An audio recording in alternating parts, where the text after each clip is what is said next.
Miracle ministry of Jesus வழங்கும் வல்லமையான இறைச்செய்தி.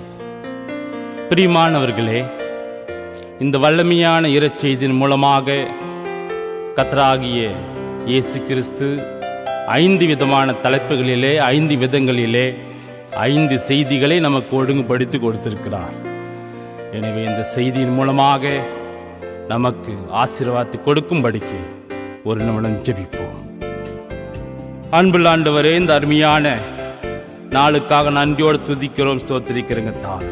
இந்த வேளையிலே ஆண்டவரே, இந்த செய்தியின் மூலமாக நீதாமே ஆண்டவரே எங்களுக்கு ஒரு வல்லமையான அபிஷேகத்தையும் ஆசீர்வாதத்தையும் கட்டிட வேண்டுமென்று ஜெபிக்கிற ஆண்டவரே, இந்த செய்திகளை கேட்கிற ஒவ்வொருவரும் உம்மை போல மாறவும் உம்முடைய அடிச்சுவடியிலே நடக்கவும் ஆண்டவரே உண்மையாகவே உன்னை பின்பற்றும் நீதாமே உதவி செய்தல் வேண்டுமென்று ஜெபிக்கிறங்க தாவே.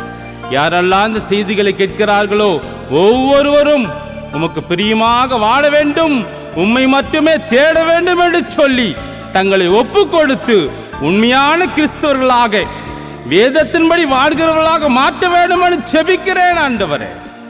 இந்த செய்திகள் இந்த தேசத்துக்கு ஆசீர்வாதத்தையும் ஆண்டவரே, தேசத்துல சாபங்கள் கோபங்கள் எல்லாம் நீங்கி போயிட்டு ஆண்டவரே வல்லமையான அற்புதங்கள் அடையாளங்கள் ஆச்சரியங்கள் மேன்மைகள் மகத்துவங்கள் நடக்கத்தக்கதாக ஒரு வல்லமையுள்ள செய்திகளாக மாற்றித்தர வேண்டும் என்று ஜெபிக்கிறேங்க தாவே.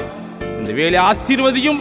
இந்த 5 தலைப்பிலே 5 செய்தியும் நீதாமே ஒரு உன்னதமான படைப்பாக மாற்றி இந்த தேசத்தின் மக்களுக்கு வெளியேறப்பட்ட மன்னாவாக நீதாமே இந்த வேலையில மாற்றித்தர வேண்டும் என்று இயேசுவின் நிதான நாமத்து மூலம் ஜெபிக்கிறேன் ஜீவன் நல்ல பிதாவே. ஆமென்.